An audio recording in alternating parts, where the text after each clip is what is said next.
The Lord be with you. And with your spirit. A reading from the Holy Gospel according to St. Luke. Glory to you, O Lord. The angel Gabriel was sent from God to a town of Galilee called Nazareth, to a virgin betrothed to a man named Joseph of the house of David, and the virgin's name was Mary. And coming to her, he said, "Hail, full of grace, the Lord is with you." But she was greatly troubled at what was said, and pondered what sort of greeting this might be. Then the angel said to her, "Do not be afraid, Mary, for you have found favor with God. Behold, you will conceive in your womb and bear a son, and you shall name him Jesus. He will be great and will be called Son of the Most High, and the Lord God will give him the throne of David his father, and he will rule over the house of Jacob forever, and of his kingdom there will be no end." But Mary said to the angel, "How can this be, since I have no relations with a man?" And the angel said to her in reply, "The Holy Spirit will come upon you, and the power of the Most High will overshadow you. Therefore, the child to be born will be called Holy, the Son of God. And behold, Elizabeth, your relative, has also conceived a son in her old age. And this is the 6th month for her who was called barren, for nothing will be impossible for God."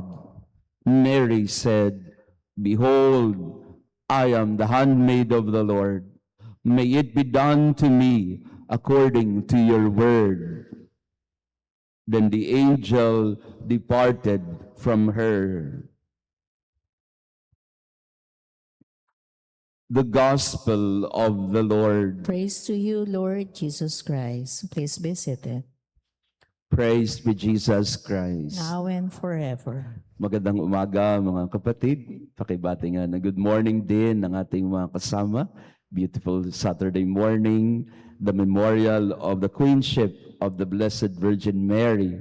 May nanalo na, may kinoronahan na, at hindi ikaw yun, hindi rin ako. The Queenship, our Queen Mother, the Queen is the Blessed Virgin Mary. This is connected with the solemnity of the Assumption some 8 days ago. And incidentally, both of these teachings of the Church, the Assumption of the Blessed Virgin Mary, and a few days later, the memorial of the Queenship of the Blessed Mother, they were formally declared by the same Pope, the name of our center, Pope Pius XII. So kaya magpapasalamat tayo kay Pope Pius kasi siya ang nagpaliwanag, nagpalalim, nagbigay kahulugan at matibay na pundasyon ng ating pagdiriwang ng pag-aakyat sa langit at ang pagkorona sa mahal na ina bilang reyna ng langit at lupa. Incidentally also, I was away for 5 days or so because I was in vegan. Ako po ay kumain ng longganisa at bagnet. At saka meron pa silang mga, hindi naman ho talaga seminar ang pinuntahan ko, pagkain. No? Napakasarap na mga pagkain. May dala ho akong 1 kilong bagnet, saka 12 dosena ng longganisa. Kung gusto nyo mag-order, mura lang.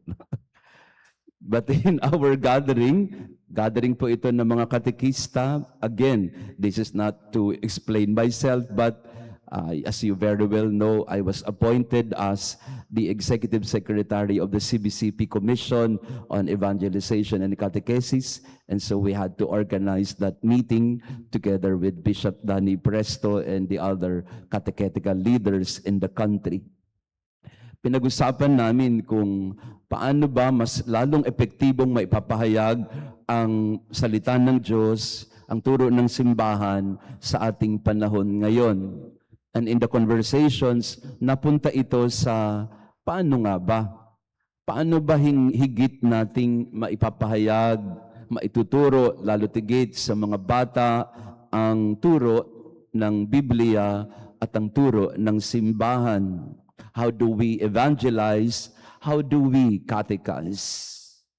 At napunta yung usapin sa, hindi naman talaga ang mga pari ang unang tagapagpapahayag o tagapagturo ng pananampalataya. Mas lalong hindi ang mga obispo, mas lalong hindi ang mga katekista. Oo, yan ang kanilang trabaho at ministry, pero napag-usapan na ang tunay na nakapagtuturo ng ating pananampalataya sa mga bata ay ang mga magulang. The parents are the first catechists, evangelizers. The parents are the first teachers, transmitters of the faith, and in particular, the mother. Pagka ang nanay hindi marunong ipasa sa kanyang anak ang pananampalataya, 99% of the time, hindi rin maiintindihan at maisasabuhay ng bata ang kanyang pananampalataya. And so, it happens that as children grow older and they are not taught primarily by their parents about the faith, they go on to become nominal Catholics. And that is what is happening in reality. Kaya wala masyadong alam, not that masama yun, ganun talaga ang katotohanan. Kaya hindi masyadong klaro o malinaw ang pananampalataya sa mga bata, kabataan, kasi in the first place, minana lang naman nila ang kawalan din ng interes ng mga magulang sa pagtuturo at pagpapaliwanag ng pananampalataya. What I'm trying to say is, in all things, the main influencer in the development and formation of a child is the mother. In the Hebrew culture, they call this the Gebirah. Gebirah is the mother of the king, the queen mother, who has the most influence in the household, in the palace of the king, especially in the Davidic royalty. The Gebirah, ang nanay ang maimpluwensya. Hindi maimpluwensya dahil siya ay dominante sa kanyang anak, kung hindi sa kultura ng mga Hebreo, ang nanay ay siyang talagang tunay na head of the household, even of the royal household. Siya ang sinusunod ng lahat. Now again, not in the sense of domination or superiority or pressure or violence. It's really more that the mother has the natural influencing power over everyone else in the household. For reasons not because, again, of superiority, but there is that natural affection and respect to the mother.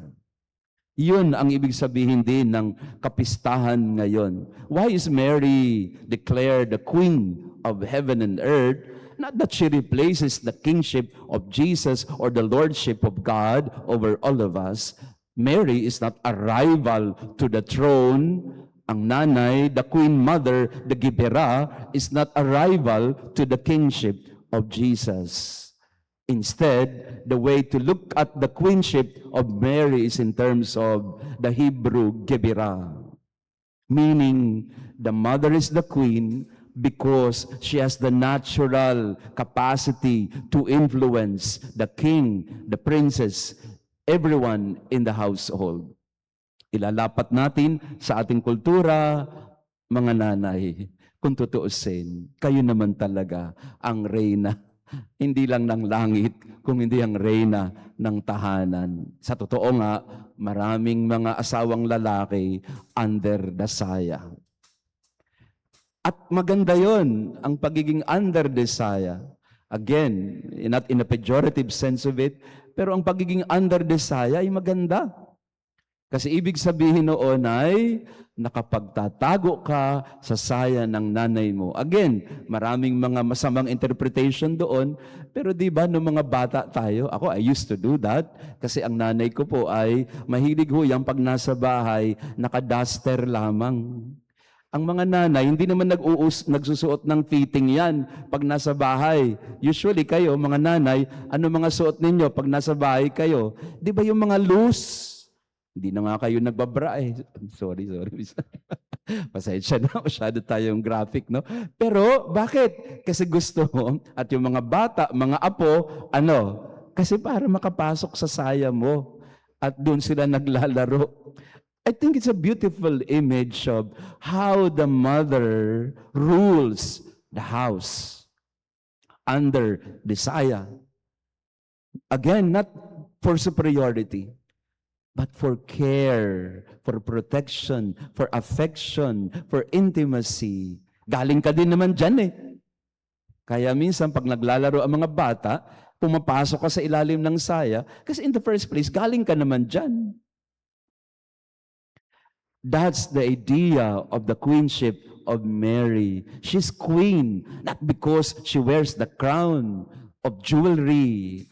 At yun nga ang problema minsan sa ating mga Pilipino, na pag-usapan din namin ito sa meeting. Minsan, pag sinabi nating koronada, tuwan-tuwa tayong mga parishioners, o national shrine na tayo, international shrine na tayo, koronada na ang ating birhen. Alam niyo pong ibig sabihin ng koronada? Canonically crowned, episcopally crowned, pontifically crowned. And we are so proud of it. And there's nothing wrong with that. And it's all very good. It intensifies our devotion to the Blessed Mother. O punta tayo dyan sa shrine na yan. Kasi koronada ang birhen dyan. All very good. But sometimes misplaced. Why? Because the real queenship of Mary is not when she is koronada of jewelries. Na ang Santo Papa pa o ang papal nuncio pa ang naglagay ng korona sa birhen. Ang tunay na queenship ay kung lahat tayo ay under the saya of the mother. When we all come to her, seeking her protection, her love, her affection. And so Mary is queen, not because she needs the crown. Mary is queen because she's wearing the duster of love and care for her children. For all of us. Mga nanay, and I'd like to repeat this, kayo naman talaga ang reyna ng tahanan. At napag-usapan din namin yung school violence. Sinisisi yung AI, sinisisi yung Roblox, sinisisi yung eskwelahan. Pero kung tutuusin, sino ba ang tunay na tagapagturo sa bata, nanay at tatay? Kayo yun. So in this Mass, we pray for all mothers that they may really live up to their role as queens in a good sense, in the sense of the Gebera, that they may really rule with love, with affection and care in their household, like the Blessed Mother, our Queen, Mama Mary. Praise be Jesus Christ. Now and forever.